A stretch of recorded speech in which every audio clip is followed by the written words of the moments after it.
They do have a timeout. Decide not to use it. Curry, way downtown. Bang! Bang! Oh, what a shot from Curry! It's content season, boys! What's up, everybody? My name is Ethan. This is Courtside TV. If you're new, don't forget to subscribe, and welcome to a bonus episode. I don't normally upload on Thursdays, but here we are. I reserve the right to upload whenever something major goes down, and I think this qualifies as something major. James Harden has been traded after making some comments, late last evening about how he, feels like he can't win with this team. He's done everything he can, and said some things about his teammates that they weren't too happy about for good reason, right? We heard Boogie and John Wall kind of talk about that today, and so that accelerated things, got the ball rolling, and eventually the Rockets just they gave up and traded Harden to the Nets. So I'm going to go through and talk about each side of this deal, and those are all going to be separate videos for the rest of the weekend. So I think this is a huge deal. Obviously, it has the most ramifications for the Rockets and the Nets, for both of those teams, but as well, Cleveland and Indiana were both involved, and I think there's some pretty significant stuff to talk about for both of those teams as well. So I'm going to make a video on each of the sides of this trade going all throughout this weekend. We're going to go, with all four sides of this deal here. So the schedule for right now, this video is going up Thursday. It's going to be the Nets side of things. Friday, we're going to upload the side for the Rockets, and then Saturday, I have a different video. We're going to do a little bit of a break. I recorded something last night about people overreacting to early season things in the NBA. I'm really happy with how that one turned out. I want to get that out to you guys. So that one's going to go out on Saturday. Sunday is going to have the Cavaliers side of it. Monday we'll finish with the Pacers. So that's the schedule for the weekend. And yeah, let's get into it with the side for the Nets. Okay, so the deal actually has not been made final yet, which makes me think that there are still maybe a few more moving parts. That's probably more on the Houston side. But as of right now, the Brooklyn Nets are acquiring James Harden, and it looks like a 2024 second-round pick in exchange for Caris LeVert, Jared Allen, Taurean Prince, Rudions Kurucs, as well as a lot of draft picks. Unprotected firsts in 2022, 2024, and 2026, plus swaps in 2021, 2023, 2025, and 2027. I believe there's also a pick from the Bucks involved in there. So in total, that's 4 first-round picks, as well as 4 swaps, and a bunch of players. So, first of all, that's a lot. That's a lot to give up for James Harden. Now, as we know, James Harden is one of the best players in the NBA. In my opinion, probably top seven as I think about as low as you can go for Harden. So, definitely a very, very good player. Reuniting him with Kevin Durant and pairing him up also with Kyrie Irving whenever he decides to come back and play. So that is a pretty good big three, and they have basically gutted their depth to do it, right? They had the loss of Spencer Dinwiddie a couple weeks ago to injury, which was a blow to their depth, and then now they've traded away multiple rotation players. Let's see, so Caris LeVert, Jared Allen, Taurean Prince, all of whom were in the rotation, are now being replaced by James Harden. So what does this do for the Nets' title chances? Because certainly I've seen a lot of people on Twitter and just around the league saying that this cements them as clear favorites. The Rockets are now the favorite to win the title. This big three is too good and nobody's going to stop them. And to an extent, I can see where they're coming from. Definitely when you're looking at this on paper, it's definitely a very good team, and I do expect they're going to be very good. They're going to be tough to beat in the playoffs, and they're certainly going to get there. So, exactly what is the ceiling for this Nets roster right now? So for me, it's going to be tough until we see it on the floor, right? Because they did give up a lot of pieces in order to get them. They gave up 4 players off of their roster, which means that they're going to have to fill out the rest of the roster with a couple of extra guys, whether that's on the free agency pool or maybe there's a couple more players included in this deal that we don't know about, because like I said, it is not actually official yet, so there still could be a few more moving parts. But for right now, it's basically they're just getting James Harden back in exchange for 3 rotation players, really. Kurucs is not really in the rotation. He's just, there mostly to probably fill salary or get rid of a roster spot or whatever, right? But they're giving up Jared Allen, who technically was their backup center, although he should have been starting all year, but he's been coming off the bench for DeAndre Jordan. And he is a very good player, very good center in the league, young center as well. So, you're getting rid of him, getting rid of Caris LeVert, who has been mostly playing 6-man this season. And his role has been kind of weird since the Dinwiddie injury, but He's been coming off the bench, but is definitely a really, really good player, averaging close to 20 points. And he has been very, very good for them, as well as Taurean Prince, who, maybe he's a little overpaid, but he's been in the rotation playing minutes. And he's a guy who, 3-and-D player who, just a very average NBA wing, but, that's still a guy in the rotation. So you're giving up a couple of guys here in order to bring in James Harden. And one of the reasons that I really, really liked the Nets going into this year was because of the depth that they had, right? I felt like they had, a good supporting cast around 2 stars in KD and Kyrie, and now that depth has taken a significant hit, not only with the loss of a couple of players in this trade here, but the injury to Spencer Dinwiddie a couple of weeks ago, so they're significantly thinner than they were. Does that really matter? Because James Harden is just that good, and he probably more than makes up for that on his own, right? We'll have to see how they fill out the rest of the roster spots here, but it's looking like they're going to be a little bit thinner than they were before. So James Harden is certainly a very, very good player, certainly is going to play very well for this Nets roster, right? I'm assuming that they'll be able to work something out. I've seen this argument a lot on Twitter today of there's only one ball, right? These guys are all pretty ball-dominant players. They're going to have to figure out how to coexist and how to work together and how to play together in an offense and have it not just be my turn, your turn, my turn, your turn, right? Just ISO heavy and then not really playing any defense.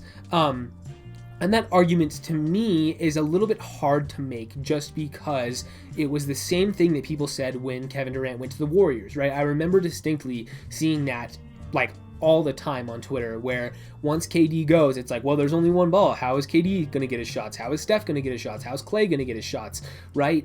And, to an extent, and I think you can make a good argument that for that Warriors team and the personnel that they had, it actually works a lot better, the shot distribution just because of the guys that they had. Klay Thompson was okay sacrificing shots, so was Steph Curry, and so was Kevin Durant to join them, right? All three of them were willing to do what's best for the good of the team, and as well as having Steve Kerr as the coach, being able to instill that heavy ball movement offense with high IQ guys off the bench like Andre Iguodala, Sean Livingston, David West, Bogut, all those guys there, right? I guess Bogut wasn't there on the KD teams, but you know what I mean, right? So they had a lot of players who were willing to move the ball in Golden State, whereas here in Brooklyn, that's not necessarily the case. Like we've seen KD play that unselfish style, like I just mentioned with the Warriors, and also in OKC, he's never really been a ball hog.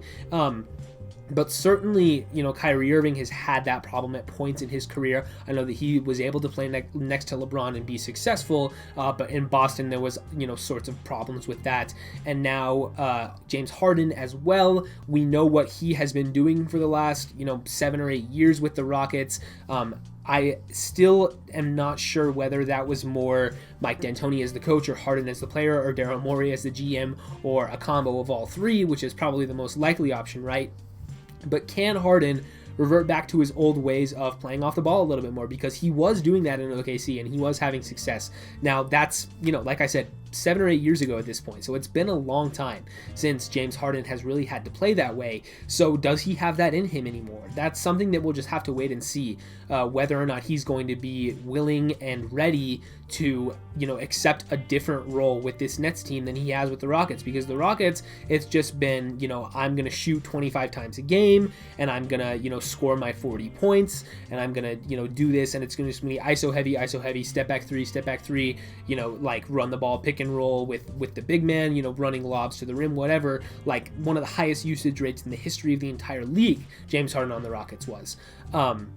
So, he maybe had a little bit of experience, maybe deferring a little bit more like last year with Russell Westbrook and the years prior with Chris Paul. So maybe, that's kind of, pushing him in the direction more to where he'll be able to do that more efficiently with Kyrie Irving and Kevin Durant on his team. But we'll just have to see. It's something that we can't tell what Harden's going to do or what he's not going to do until we actually see him in action here with the Brooklyn Nets. So we can speculate all we want about how this team is going to fit, but I really can't tell you what it's going to look like until I see, because certainly these are three very, very talented basketball players, and they're smart guys. We've seen Kevin Durant play in a high IQ system. We've seen Kyrie Irving do that as well, and James Harden, while it's been all about him, he has been a relatively smart basketball player over the years. He's been able to adapt to whatever system he's in. So I do actually have quite a bit of confidence that they will be able to work this out and figure out a way to make their offense be successful with the three of them together. I think there certainly are some concerns, and I don't want to, blow over any of the concerns about the offensive fit here. But typically when we see these big stars get together, more often than not, it does end up working out in their favor just because there's too much talent on the team, and they end up just, finding a way to make it work. Now, there's the other question is, how will Steve Nash do as the head coach? First-time head coach, doesn't really have any experience in the job as well. So how will he figure it out with, this new offense that have to run with, all of these guys here? Who knows? It's a big challenge for him, right? But I think there is some confidence level that Steve Nash will be able to figure this out, because he himself, when he was playing, was a very high IQ basketball player, knew how to move the ball, one of the most unselfish passers that we've ever seen in the league. So if anybody's going to convince James Harden to, play a little bit more of that style as opposed to ISO heavy, Steve Nash is probably the right man for the job. But honestly, the main concern is the defense, and that's definitely a thing, especially I think after trading away Jared Allen, who was their man in the middle, and he's actually been really solid on defense throughout his career, I think. So, subbing him out for DeAndre Jordan, who's in his 30s now and is not as good as he once was on the defensive side of the ball. So, not having Jared Allen in the middle to protect the paint is going to hurt them, as well as having these three guys on the perimeter who... KD does have the reputation of being a good defender throughout his career. I remember, a couple of those years with the Warriors, he was like one of the front runners for DPOY for a little bit.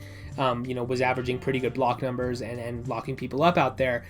Post Achilles, probably not as good. Is he that bought into the defensive end anymore? Who knows?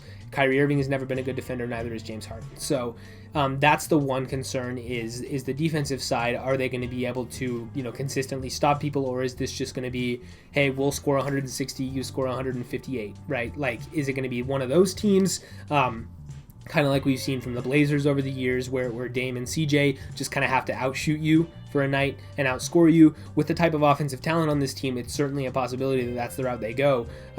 But they might have to, figure some things out on the defensive end if they want to win in the playoffs, because we've seen that be a problem for certain teams over the years. Like, the example I just used, Dame and CJ, they've kind of had a hard ceiling on their team just because they really can't guard anybody on the perimeter. So, this Nets team could have that same problem. And then the other thing that's definitely really concerning is all the draft picks they gave up, because, whoa boy, dude, like, this could end up being Billy King Part 2. I'm not saying it will, but it could. It has this potential, right? Where 4 first rounders and 3 swaps, or sorry, yeah, 4 swaps, 4 first rounders and 4 swaps. 3 of those first rounders were their own picks, and they're all unprotected. So this is, it's a free-for-all at this point. The Rockets are getting every single Nets pick for the next 10 years. It could definitely blow up in their face, considering that KD is 32, Harden's 31, Kyrie's 30, and all of those guys could conceivably retire early. Specifically Irving, with everything that's gone on in his personal life over the last however many years. KD has talked about retiring early in the past. If he's just done with the media, he wants to just go live his life, and that's fine. Like, fine by me, whatever. Guys can do what they want to do, but I'm saying that this is definitely a risk where, these guys in 3 or 4 years, maybe they won't even be in the NBA anymore, much less on the Brooklyn Nets, right? Because they got 2 seasons left this year and next under contract for Brooklyn. All 3 of them do, and then a player option for the following season. So if things don't go well, the Nets could find themselves in a really, really bad spot here pretty quickly. So they better hope that they win the title in the next 2 seasons, because if they don't, then things could get really, really ugly. It could be another repeat of this Clippers scenario that we're in right now. I know Paul George signed his extension, but there were all those fears over the offseason that, hey, the Clippers just traded all these picks for Paul George. And what happens if these guys leave in free agency? Then they're just totally screwed. The Nets have now put themselves in the same exact scenario where they don't have any of their picks for the next 10 seasons. And so they just better hope that they're good, because if not, they're up a creek. And the other thing that's really interesting to me is how quickly Brooklyn has gone from young, up-and-coming, fun culture team to now title contender with no picks. Like, it's happened in 2 off seasons. Like, just a short time ago, this team was D'Angelo Russell, coached by Kenny Atkinson, with a ton of young talent on the roster and, a ton of cap space to potentially bring somebody in. Then, Kyrie and KD come in, trade all their stuff for James Harden, all of a sudden it's completely flipped on his head. All that culture stuff, it's completely changed now. Not saying that they don't have a good culture anymore, but like they've traded away all those players that made that happen. There's a new coach. They don't have any picks anymore, so it's just things change very, very quickly in the NBA. The Nets are a completely different team than they were a year and a half ago. So man, it's just been really, really crazy seeing this team just come together out of nowhere. And this is like the true like super team thing in the NBA. I don't think we've really seen this before. A lot of these super teams come from like one or two guys coming into an already existing infrastructure, right? If we think of the main super teams over the past 20 years or so, you're looking at like the Lakers. Shaq came there to join Kobe. And for the Spurs, like they had all that infrastructure with Tim Duncan and Tony Parker and Manu Ginobili were all draft picks. So was Kawhi. That was all homegrown. With LeBron on the Heat, like D-Wade was already there with the Heat. Like yes, they brought in Bosh and LeBron to join them there, but D-Wade was already there and they had kind of built that team up already. With the Warriors, they drafted Steph Curry, Klay Thompson, Draymond Green. KD came in to join that team. So this is really, I think, the first like 3-star super team that we have where all three guys were acquired, within just a couple off seasons of each other. None of them were drafted to the team and they just kind of found their way together. So this is something interesting to monitor, whether these teams can just be like, hey, we have all this cap space, and then just kind of, turn all of their young assets and cap space into stars pretty quickly. Maybe that only happens for big markets, but this is going to be an interesting test case to see how this works, and if we start to see this a little more in the NBA over a couple of years, because like if teams just start to be able to build this way, it's a pretty interesting way to build a team and something that we haven't really seen that much. So that's another thing to, another angle to look at this from.